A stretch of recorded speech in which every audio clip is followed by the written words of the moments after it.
karşılaştırıldı.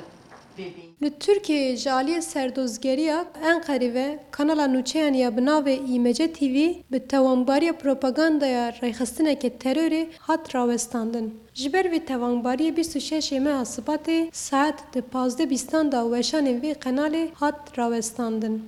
Şe sale Türkiye ji bo pêşketina demokrasî mafê mirova heq û huquqa insana û taybetî ya gela îmece di nava çalakiya çapemeniyê de ye û îmece ji bo îmece pirsgirêkên Türkiye di riya aşîtîxwazî de aştiyane de û di riya demokratîk de were çareserkirin vê perspektîfê de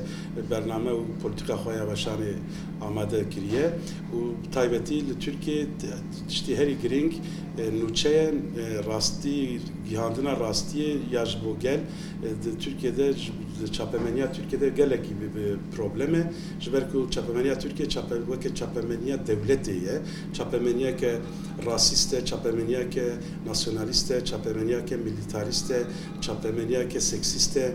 vana tev taybetîn çapemeniya Türkiye'ye îmece cara ewil got ji vana jiva taybatiyana dur medyaki demokrat, televizyoneki demokrat û ji bo demokratîk bûna Türkiye kar bi alîkarê çawa were vekirin çêkirin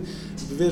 mebestê birêket û hate avakirin. Burç, anî ziman ku ev biryareke siyasî ye ne hukukî ye. İmece riyakî ne hukukî û ne adaletî îmece dan rewsandin skandaleke hukukê ye bi rastî. Li gor Eyüp Burç hemî medyayên Tirkiyeyê ketine bin destê hikûmetê ew medyayên ne dibin kontrola wan de rastî astengî û tiştên nehukukî tên. Çapemenî tevkirinê yek deng,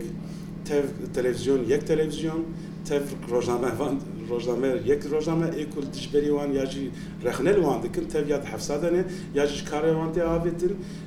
di vê rewşekî wisa de û îmece ji bo rastiya û ragihandina azad karê xwe dimeşand wan pê rehesiz kirin yani ji me dipirsin divên çima we ji Türksatê xistin em ji divên tek sebebek heye ew sebeb jî em nûça çê dikin li Türkiye kes nûça çê nake ki her kes bültena devletê pêşkêş dike em tenê cî de nûça çê dikin. Her wiha li gor Eyüp Burç ji ber ku wan nûçeyan rast parvekirine weşanên wan hatiye rawestandin. Wek hûn dizanin li gelek deverên welatên Kurda hêzên devletê û gelê Kurd nava pevçûnê de ne îmece dûra de çawa sivîl tên kuştin çawa mal tên xerab kirin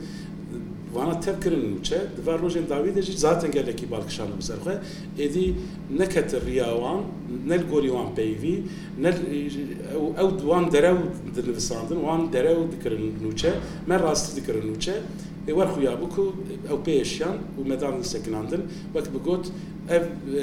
helwestekî li gêrî li dijî ragihandina fikir e. Piştî ku rawestandina tîviya îmece gelek lexna li Tirkiye hatin kirin. Her wihana îmece weşana xwe li ser hot bîrî dike. Sozan Yaşar, Denge Amerika, İstanbul.